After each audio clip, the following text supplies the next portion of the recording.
नमस्कार दोस्तों, welcome back our channel. ये वीडियो उन ट्रेडर्स के लिए है जो चार्ट पैटर्न सीख चुके हैं। ठीक है, अच्छी तरीके से उनको चार्ट रीड करना आ सकता है या फिर अच्छी तरीके से वो वहाँ पे ट्रेड को पहचान सकते हैं कि हाँ यार यहाँ पे ट्रेड बन सकता है। ठीक है, पर क्या हो अगर वो ऐसी ट्रेड लेते हैं जहाँ पे उनके स्टॉप लॉस हिट हो जाते हैं, उनके बाद उनका क्या रिएक्शन होता है, ये चीज़ ज़रूरी होती है। क्योंकि गाइस अगर आप सीख भी जाते हो तो वहाँ पे आपको ये चीज़ें और पता होनी चाहिए कि मार्केट में एक ट्रेडिंग साइकोलॉजी नाम की कुछ चीज़ होती है जो कि ट्रेडर को है ना खुद से हमेशा लॉस करवा सकती है। और ये इम्पैक्ट साइकोलॉजी का हर एक ट्रेडर के ऊपर पड़ता है, ऐसा कोई नहीं है। चाहे वो करोड़ों कमा रहा हो, रेगुलर प्रॉफिटेबल हो, 10 साल भी प्रॉफिटेबल हो, कभी ना कभी उसके ऊपर इम्पैक्ट आ ही जाता है। क्योंकि हम इंसान हैं और इंसानों को साइकोलॉजी और इमोशंस हमेशा इंटैक्ट रहते हैं। ठीक है, तो मैं कुछ अपने आपके एक्सपीरियंस शेयर करने वाला हूँ, मैं पोजीशन शेयर करने वाला हूँ। जो गलतियाँ मैंने की है, अगर वो गलतियाँ भी आप ना करो, आप धीरे धीरे प्रॉफिटेबल ट्रेडर बन जाओगे। ये चीज़ रियल है। क्योंकि अगर आप गलतियों से सीख जाते हो, जो मेरा टाइम गया है उन गलतियों में, या मेरे सामने कैसी सिचुएशंस आती है, तो अगर आप वैसा ना करो जो गलतियां मैंने की है, तो आप ऑटोमेटिक ट्रेडर अच्छे बन जाओगे। दूसरी चीज़ें, अगर आप दूसरों के एक्सपीरियंस से सीखते हो तो जो आपका टाइम है वो बच जाता है और आपका पैसा भी यहाँ पे बच जाएगा। ठीक है, आई होप ये वीडियो आपको गाइस पसंद आएगा, तो लाइक कर दीजिएगा और कमेंट बॉक्स में आप कमेंट करके बता सकते हो कि जो गलतियां मैंने की है। देखिए, मैं ना ऐसे ही नहीं सिर्फ आपको प्रॉफिट ही बताऊं, मेरे को हर एक चीज़ बतानी है जो कि लॉस कैसे होता है एक ट्रेडर का, किस प्रकार से साइकोलॉजी सबसे ज़्यादा उनको इम्पैक्ट करती है और कैसे उनको सुधारें। ठीक है, तो मैं अपनी सबसे पहले आपको पोजीशन शेयर कर देता हूँ, फिर आपको मैं वो चीज़ बताऊंगा जहाँ पे 80% लोग कौन से मार्केट की सिचुएशन में पैसा नहीं कमा पाते हैं। ठीक है, तो देखिए एक बार मेरी पोजीशन देख लीजिए, आपको जैसा लगे अच्छी बात है, आप कमेंट करके बता सकते हो मेरे को। ठीक है, एक मिनट।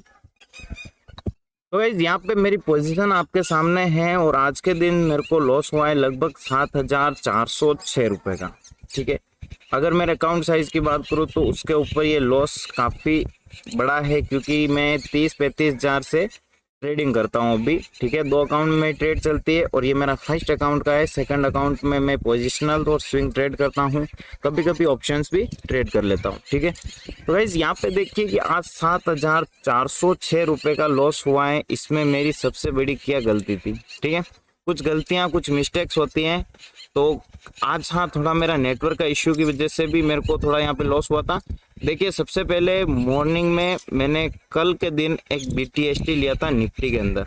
ठीक है, और उस BTST में अच्छा मॉर्निंग में प्रॉफिट भी था, मतलब 9:15 पे मार्केट पॉजिटिव ही ओपन हुआ था और मैंने पुट ऑप्शन था उसको बेचा था। ठीक है, पुट ऑप्शन को बेचने पर मेरे को ठीक ठाक प्रॉफिट चल रहा था, लेकिन हुआ क्या, ये 1117 रुपये का यहाँ पे जो लॉस है वो मेरा उस ऑप्शन में हुआ था, क्योंकि उसकी वजह थी मार्केट में मैं ओपन होते ही मेरा नेटवर्क का इशू था। ठीक है, मैं गांव से बिलोंग करता हूं और नेटवर्क की इशू की वजह से मैं टाइम पे एग्जिट नहीं कर पाया, चार्ट भी ओपन नहीं हो रहा था। तो 5-10 मिनट में ओपन हुआ, तब तक तो मार्केट नीचे जा चुका था, तो उसमें मैंने जल्दी से अपनी पोजीशन काटी। ठीक है, फिर कुछ ऐसे ही हुआ था कि 2-3 मेरी ट्रेड है ना ऑटोमेटिकली मैं एग्जीक्यूट कर रहा था, पर वो एग्जीक्यूट नहीं हो पा रही थी और ऑटोमेटिक सारा लॉस हो गया। ठीक है, लेकिन कुछ लॉस मेरी वजह से हुआ है। ठीक है, आप मान सकते हो 2-1 हज़ार के आसपास लॉस हुआ था नेटवर्क के इशू से। उसके बाद मेरे पे क्या इफेक्ट पड़ा कि मेरा जो साइकोलॉजी और इमोशंस था उसमें मैं कंट्रोल नहीं कर पाया। अरे यार, इतना ये जो लॉस है इसको जल्दी कैसे कवर करते हैं, प्रॉफिट था, प्रॉफिट वापस चला गया है। ठीक है, तो कुछ नई पोजीशंस बनाई जिसमें मार्केट ने ट्रैप किया है। कैसे ट्रैप किया है, तो चलिए मैं आपको बताता हूँ चार्ट के ऊपर। ठीक है, तो मैंने मॉर्निंग में निफ्टी के अंदर वापस अगेन पोजीशन बनाई थी यहाँ पे। तो मैंने निफ्टी के अंदर 17,600 का कॉल ऑप्शन बेचा और मैं एग्रेसिव सेलिंग करता हूं जहां पे मेरे को अच्छा प्रॉफिट भी होता है। ठीक है, यहाँ पे मेरा साइकोलॉजी की वजह से थोड़ा ज़्यादा लॉस हुआ है, तो वही मैं पॉइंट्स आपको बताता हूं। तो देखिए, फिर मैंने जहाँ पे पोजिशंस बनाई कि यार 3-4 दिन से एक रेंज के अंदर है, यहाँ पे गैप पेंडिंग है। ठीक है, और बहुत अच्छी सेलिंग कैंडल भी है। अगर आप देखो तो यहाँ पे भी एक बहुत बड़ी सेलिंग कैंडल थी, उसके बाद मार्केट ने अच्छा फॉल किया। ठीक है, तो लॉजिक था कि चार्ट के अकॉर्डिंग हमें यहाँ पे बीरिश इंडिकेशन मिल रहा था कि मार्केट यहाँ से गिर सकता है, क्योंकि पिछली बार भी यहाँ पे गिरा था और मार्केट के अंदर जो रिजल्ट्स हैं वो भी इतने ठीक नहीं आ रहे थे। तो इसी वजह से हमने क्या यहाँ पे अपनी पोजीशन बनाई थी सेलिंग के लिए। ठीक है, जैसे ही हमने पोजीशन बनाई मार्केट रिवर्स हुआ, रिवर्स होके डायरेक्ट ऊपर गया, फिर यहाँ पे वापस आके हमारा स्टॉप लॉस हिट कर दिया। ठीक है, उसके बाद मैंने कुछ और पोजीशंस बनाई थी स्टॉक्स के अंदर। तो स्टॉक्स के अंदर क्या हुआ था, देखिए स्टॉप लॉस तो इसके 50% के आसपास मेरा स्टॉप लॉस था, वो मैंने यहाँ पे निकाला 50%, क्योंकि कोई भी सेलिंग कैंडल अगर, ठीक है, अगर मार्केट इतनी बड़ी कैंडल के 50% जा रहा है तो वो एक पुल बैक हो सकता है और वहां से वापस गिर सकता है। लेकिन अगर 50% के ऊपर निकल रहा है, ठीक है, तो उस जगह पे हम अपना जो स्टॉप लॉस होता है उसको देना जरूरी है। और देखिए 50% के बाद वापस मार्केट ने अच्छा मूव किया और वापस नीचे आया और फिर वापस ऊपर चला गया। मतलब अगर आप सोचो कि जो ऑप्शंस बायर्स हैं, ठीक है, मार्केट में कितनी जबरदस्त तरीके से स्टॉप लॉस हंटिंग चलती है। ठीक है, यहाँ पे मार्केट में वो एंटर किए, निकल गए वापस। ठीक है, इस प्रकार से छोटा सा यहाँ पे एक ब्रेकआउट टाइप दिया था। अगर कम टाइम फ्रेम में आप देखोगे, जितनी कम टाइम फ्रेम में देखोगे उतने ज्यादा आपको फेक ब्रेकआउट्स देखने को मिलेंगे। ठीक है, तो यहाँ पे आप देखिए कितना आपको क्लियर हो जाएगा। ठीक है, मार्केट किस प्रकार से साइडवेज जब होता है तो साइडवेज पे फॉल्स ब्रेकआउट सबसे ज्यादा क्रिएट किए जाते हैं। इस जगह पे देखिए पुट वालों को एंटर कराया गया कि यार जैसे ही पुट वाले इस जगह एंटर हुए मार्केट गया ऊपर। ठीक है, फिर यहाँ पे बहुत से लोगों को लगा होगा यहाँ पे ब्रेकआउट होने वाला है, इस जगह से थोड़ा फॉल हुआ, वापस इस जगह पे आया, एक ब्रेकआउट दिया। ठीक है, एक कैंडल सस्टेन भी हुई 5 मिनट की, और जिन्होंने यहाँ पे बाइंग की पोजीशन क्रिएट की उसके बाद मार्केट यहाँ पे गिर गया और इसी स्विंग के आसपास उनके स्टॉप लॉस थे, उन स्टॉप लॉस को खा के वापस रिवर्स हो गया। ठीक है, फिर वापस यहाँ पे देखिए जिनकी पोजीशन थी जो पुट वाले थे उनके स्टॉप लॉस खाए गए। नेक्स्ट डे मार्केट ओपन होता है यहाँ पे, ठीक है, और ओपन होते ही गिरना स्टार्ट कर देता है। कल के दिन जो क्लोजिंग हुई थी काफी पॉजिटिव क्लोजिंग थी मार्केट में, और वो क्लोजिंग सस्टेन भी नहीं कर पाई और वहां से गिरा जबरदस्त तरीके से। तो 3 दिनों की एक रेंज को ब्रेकआउट किया कि यार जैसे ही कोई रेंज बनती है तो हम रेंज पे जो ब्रेकआउट ट्रेडिंग करते हैं, चार्ट पैटर्न ट्रेडिंग करते हैं, करके देख लो आप। ठीक है, तो आपको इन चीजों का ध्यान रखना होगा कि यार एक सस्टेन करने के बाद भी देखिए यहाँ पे एंट्री अगर आप कर रहे हो, यहाँ पे कैंडल सस्टेन भी हो चुकी है। ठीक है, कोई 15 मिनट में ट्रेड करता है, 15 मिनट का हाई और लो ब्रेकआउट पे बहुत सारे ऐसे ट्रेड करते हैं कि यार ये 15 मिनट की कैंडल बनी है, इसका लो ब्रेकआउट हुआ हम ट्रेड लेंगे, हाई ब्रेकआउट हुआ ऊपर की तरफ लेंगे। जैसे ही ट्रेड में एंट्री हुई मार्केट थोड़ा नीचे जाके उनको स्टॉप लॉस हिट कर दिया। ठीक है, अगेन यहाँ पे देखिए एम पैटर्न बनाया, एम पैटर्न बनाने के बाद जैसे ही ब्रेकआउट होता है लोग यहाँ पे एंटर करते हैं और मार्केट इसी जगह साइडवेज हो गया। साइडवेज होने के बाद एक बुलिश रैली कर दी। ठीक है, तो ये रिटेल को एंटर कराया जाता है ताकि अच्छा एक तो डीके मिल सके, और उनका जो लॉस है वो इसीलिए कि यार उनको पता है यार एम पैटर्न बन गया है, चलो ये चार्ट है, यहाँ पे रेंज का ब्रेकआउट हुआ है, चलो हम ट्रेड ले लेते हैं। और ऐसी ऐसी सिचुएशन उनके सामने होती है, सबसे ज्यादा कंट्रोल नहीं हो पाता है, क्योंकि हमें साइकोलॉजी का जो इश्यू है कैसे कंट्रोल होगा। तो इस वजह से मेरी जो पोजीशन थी वो लॉस में चली गई।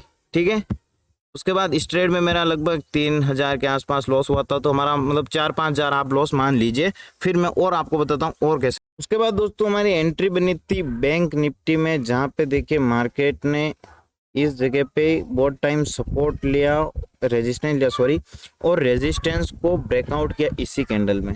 ठीक है, एंट्री हुई, मार्केट गया नीचे। ठीक है, जो इस स्विंग के आसपास ही स्टॉप लॉस था, क्योंकि हम छोटा स्टॉप लॉस रख सकते हैं। आया नीचे, स्टॉप लॉस खा लिया, उसके बाद वापस लिया, थोड़ा और नीचे गया ताकि यहाँ पे जिनके स्टॉप लॉस हो उनके स्टॉप लॉस खा सके।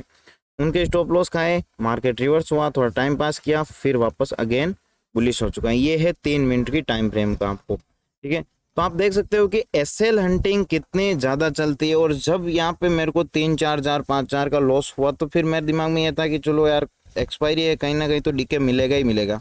ठीक है, लेकिन मार्केट ऊपर नीचे इतनी ज्यादा वॉलेटिलिटी है 300-400 पॉइंट की रेंज में कि कब नीचे आ रहा है कब वापस ऊपर जा रहा है। तो इन चीजों में क्या है कि बहुत ज्यादा हमें वॉलेटिलिटी के कारण स्टॉप लॉस हंटिंग होती है हर बार। ठीक है, तो ये चीज आप ध्यान रखिए। अब ऑप्शन बायर को, चलो ऑप्शन सेलर को एक प्रॉफिट होता है, मार्केट अगर साइडवेज भी निकल गया है ऐसी सिचुएशंस में तो उनको एक फायदा होता है डीके का। ठीक है, पर ऑप्शन बायर को तो बैठे बैठे डीके भी जा रहा है, टाइम पास कर रहा है मार्केट, और फिर अचानक से कहीं मूव आता है तो उनके लिए भी ये बहुत ज़्यादा खतरनाक सिचुएशंस हो सकती है। तो सिर्फ आपको चार्ट पैटर्न ही सीखना या सब कुछ ये भी काफ़ी नहीं है, आपको इन चीज़ों का भी ध्यान रखना होगा यार कहाँ पे मार्केट ट्रैप कर सकता है, क्योंकि जितना अच्छा बुलिश पैटर्न बनाएगा ना, अगर वहाँ पे आप अगर इसको बड़ी टाइम फ्रेम पे देखो तो एक डब्ल्यू पैटर्न बना रखा है अभी, तो लगभग आधे लोगों को 50% से 70% लोगों को ऐसा लग रहा है कि मार्केट यहाँ से ऊपर जाएगा। ठीक है, ऐसी सिचुएशंस में लोगों ने अपनी बुलिश पोजीशन बना रखी है और मार्केट ओपन होते ही आधा थोड़ा गिरा, ब्रेकडाउन दिया, गिरने के बाद बहुत सारे लोगों को लगा यार ये तो फॉल्स ब्रेकआउट में कन्वर्ट हो चुका है, क्योंकि मार्केट को ऊपर जाना चाहिए था, कंसोलिडेशन कर रहा है। तो यहाँ पे बहुत सारों ने एंट्री ली, उसके बाद मार्केट थोड़ा नीचे जाके अगेन यहाँ पे थोड़ा सा ऊपर आके क्लोज हुआ है। ठीक है, तो अब ऐसी सिचुएशन से आपको हमेशा बचना है। अगर आप ट्रेडिंग करते हो तो आपको ये पहले सोच लेना है कितना रिस्क मैनेजमेंट रहेगा, पर डे का रिस्क कितना है, जो कि मैंने आज फॉलो नहीं किया है, हर दिन मैं करता हूँ। ठीक है, पर इस वॉलेटिलिटी में क्या है कि मैं थोड़ा रिस्क साइज बढ़ा रखी है। ठीक है, तो 3000 के आसपास का अभी हम डिसाइड करते हैं कि 3000 पर डे की हमारी रिस्क रहेगी। ठीक है, उससे ज़्यादा हम चाहे जो भी हो जाए, मार्केट में आके भी बोलते हैं कि चलो ऊपर चलते हैं, वहाँ जाना है, 100% भी लगेगा यहाँ से जा रहा है, नहीं लेनी है ट्रेड।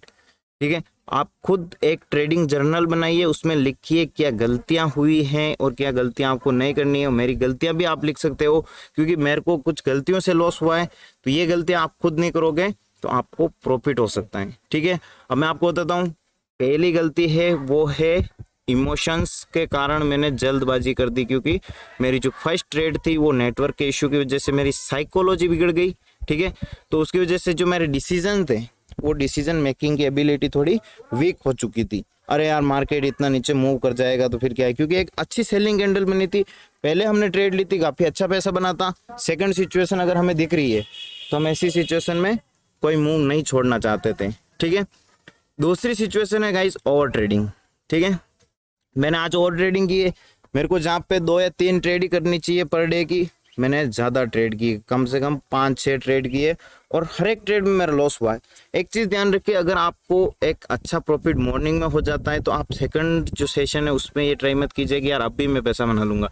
पूरे दिन आपको अगर सीख गए हो एक पैटर्न, हाँ चलो डब्ल्यू पैटर्न आप सीख गए हो, आप 10 स्टॉक्स में जाके ट्रेड कीजिए, आपको पता चल जाएगा कितना प्रॉफिट बन रहा है या कितना लॉस हो रहा है। एक बार जो प्रॉफिट बन गया ठीक है, उसके ऊपर थोड़ी सी रिस्क लेके हम सेकंड ट्रेड ले सकते हैं, लेकिन एक डिसाइड कर लीजिए कि यार मैं दिन की 3 या 4 ट्रेडिंग से ज़्यादा नहीं लूंगा।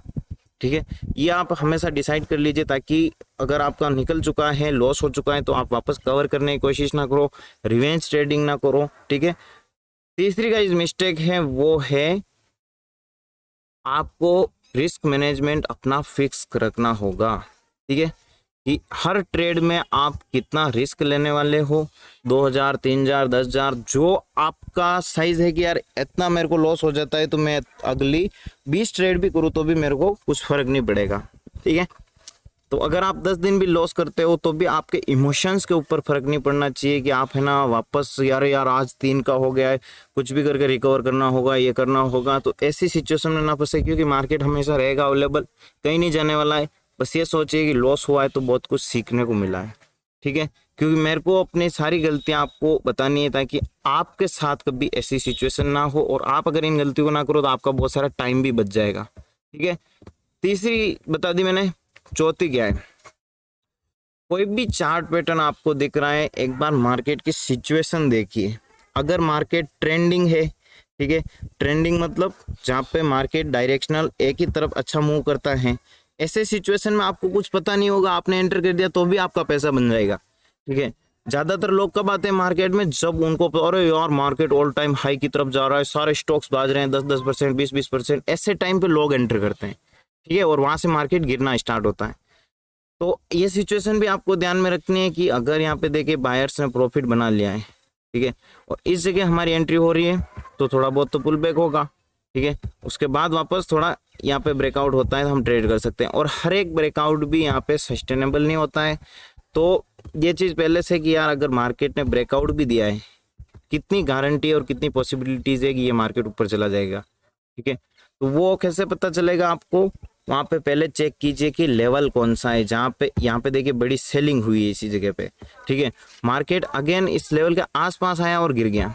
तीसरा चांस क्या है कि अभी यहाँ पे गिरने की और संभावना है, क्योंकि एक बड़ी सेलिंग इसी जगह से हुई है। तो अगेन चांस यहाँ है कि सेलर्स इस जगह बैठे हैं कि यार कब यहाँ पे मार्केट आए और हम सेल करें, ठीक है। तो अगर यहाँ पे मार्केट साइडवेज जाता है, कंसोलिडेशन करता है और फिर ऊपर या ब्रेकआउट देता है, तो भी आपको एक कैंडल 2 कैंडल का वेट करना चाहिए, क्योंकि 1-2 कैंडल के बाद भी मार्केट रिवर्स आ जाता है, ठीक है। फॉल्स ब्रेकआउट का ट्रेड सेटअप मैंने आपको बता रखा है, उसको भी आप देख लीजिए, आपके बहुत ज़्यादा काम आएगा, ठीक है। और जिनको सिर्फ देखिए मैंने ना 80% यही देखा है, आपको चार्ट पैटर्न आने लगे हैं, आप ट्रेडिंग में ठीक हो चुके हो, बस यही साइकोलॉजी इम्पैक्ट होता है कि आप बहुत सारा ट्रेड ले लेते हो, या फिर आपकी जो ट्रेड है वो गलत जाने पर भी आप अपना लॉस नहीं काटते हो, ठीक है। तो मैंने ये मिस्टेक नहीं की थी कि मैंने गलत जाने पर लॉस नहीं काटा है। मैं जब गलत था तो मैंने अपनी ट्रेड से अपना लॉस काटा था, बट मेरी ट्रेड ज़्यादा थी, उसकी वजह से लॉस ज़्यादा हुआ है, ठीक है। तो मैंने ये गलती नहीं की है कि यार आज मेरा जो ट्रेड है उसके अंदर मैं बैठा हूँ, मार्केट जा रहा है, स्टॉप लॉस भी खा लिया, मैंने अपना स्टॉप लॉस बढ़ा दिया, मार्केट सेकंड स्टॉप लॉस भी खाने चला गया। स्टॉप लॉस को कभी मत बढ़ाइए, जो डिसाइड कर दिया स्टॉप लॉस फिक्स है, एक बार सोच समझ के स्टॉप लॉस लगा लीजिए। उसके बाद टारगेट तो आप बाद में भी देख सकते हो कितना टारगेट आ सकता है, ठीक है। सपोर्ट रेजिस्टेंस का पहले आपको ये पता रखना है कहाँ से मार्केट ने अच्छा बड़ा मूव दिया है। अगर ये इसी जगह अगेन आता है तो चांस क्या है कि मार्केट यहाँ से ऊपर जा सकता है, ठीक है।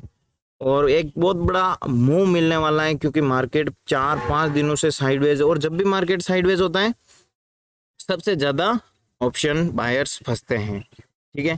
क्योंकि अगर गिर रहा है ना, तो गिरने में किसी ने पुट बाय कर लिया, गिरते गिरते वो भी प्रॉफिट, बहती गंगा में हाथ धो देते हैं सब, ठीक है। तो ऐसी सिचुएशन में सब प्रॉफिट बना सकते हैं, पर मेन चीज यही है कि जब डिफिकल्ट मार्केट हो, ठीक है, जहाँ पे फेक ब्रेकआउट्स होते हैं, जहाँ पे आपके स्टॉप लॉस हंटिंग चलती है, ऐसे मार्केट में सस्टेन करना बहुत ज़्यादा जरूरी है। तो एक लिमिटेड कैपिटल को यूज़ कीजिए पहले। अगर आप बिल्कुल नए हैं तो आप सोच रहे हो कि यार मैं ₹1,00,000 से स्टार्ट करूँ, तो आप लाख की जगह 20,000 25,000 से कीजिए, ठीक है। जब प्रॉफिट बनने लग जाए धीरे धीरे पोजीशन साइजिंग बढ़ानी है, ठीक है। मैं भी 2 अकाउंट में ट्रेड क्यों करता हूँ, क्योंकि मैं एक ही अकाउंट में अपनी पोजीशन को सारी लेकर डाल दूंगा, तो मैं सोचूंगा अरे यार इतना चलो सारा लगा देते हैं। यहाँ पे मान लो मेरा ₹1,000 प्रॉफिट बन रहा है, मैं ऐसे सोचूंगा अरे यार मैं यहाँ पे 2 लॉट लेता, मेरा 2,000 हो जाता, मैं 3 लॉट लेता, इतना हो जाता, तो मैं सारा पैसा यहाँ पे फ्लो कर दूंगा, और उसकी वजह से और भी बड़ा लॉस, ठीक है। ये मार्केट कभी कभी लेता है, लेकिन 1-2 महीने ऐसे होंगे ना जितना आपका सारा लॉस वो रिकवर हो जाएगा, ठीक है, और आप बहुत ज़्यादा प्रॉफिट भी बना सकते हो। लेकिन कभी कभी मार्केट में ऐसी सिचुएशंस भी होगी कि आपको पूरा महीना 2 महीना कुछ भी प्रॉफिट आपको नहीं मिलेगा। तो ऐसे टाइम पे हमें क्या करना है, ट्रेडिंग को थोड़ा ध्यान से, और अपना स्टॉप लॉस टारगेट थोड़ी लिमिट के होने चाहिए, ठीक है, और अपना पैसा है वो बचाना चाहिए, ठीक है। अगर मार्केट यहाँ पे 18,600 क्रॉस कर देता है तो आपको शॉर्ट कवरिंग देखने को मिलेगी 19 ज़्यादा हो रहा है, ठीक है, 18,500 ये निफ्टी फाइनेंस का है, तो लगभग 200 पॉइंट की, हाँ, या इस लेवल तक आपको तेजी देखने को मिल सकती है, ठीक है। तो मार्केट वेट कर रहा है, अच्छी बात है, क्योंकि जब भी वेट करता है तो एक बड़ा मूव आता है, साइडवेज रहता है, और वो अपसाइड की तरफ ज़्यादा होगा, क्योंकि यहाँ पे पैटर्न है वो थोड़ा बुलिश है, ठीक है। पिछला ट्रेंड देखिए, ट्रेंड बुलिश है, तो ब्रेकआउट ज़्यादातर अपसाइड में सस्टेन होने की संभावना है। अगर ये डाउन साइड में ब्रेकआउट होता है तो इस प्रकार का फॉल्स ब्रेकआउट भी हो सकता है। और अगर ट्रेंड नेगेटिव है, ठीक है, नेगेटिव ट्रेंड में अगर आपको ब्रेकआउट दिख रहा है कि यार बुलिश ब्रेकआउट है, ट्रेंड नेगेटिव है, कोई इंडिकेशन नहीं मिला है, ठीक है, तो वहाँ पे ब्रेकआउट यहाँ पे देखिए फेल हुआ है, ठीक है, क्योंकि ट्रेंड जो पिछला ट्रेंड था वो नेगेटिव था, यहाँ पे पिछला ट्रेंड है वो पॉजिटिव है, तो 70 to 80% चांस है कि यहाँ पे बुलिश ब्रेकआउट होगा। और अगर यहाँ पे गिरता है मार्केट तो मैं भी चांस है फॉल्स ब्रेकआउट भी हो जाए। बाकी है मार्केट में कुछ न्यूज़ आ जाए उसके कारण कुछ हो जाता है तो वो अलग बात है। आई होप गाइज ये वीडियो आपको पसंद आया होगा। वीडियो को लाइक कर दीजिए, शेयर कर दीजिए और सब्सक्राइब कर दीजिएगा, ठीक है। देन अपने डीमैट अकाउंट ओपन करने का लिंक आपको डिस्क्रिप्शन में मिल जाएगा, वहाँ से अपना डीमैट अकाउंट ओपन कर सकते हो। मिलते हैं नेक्स्ट वीडियो में।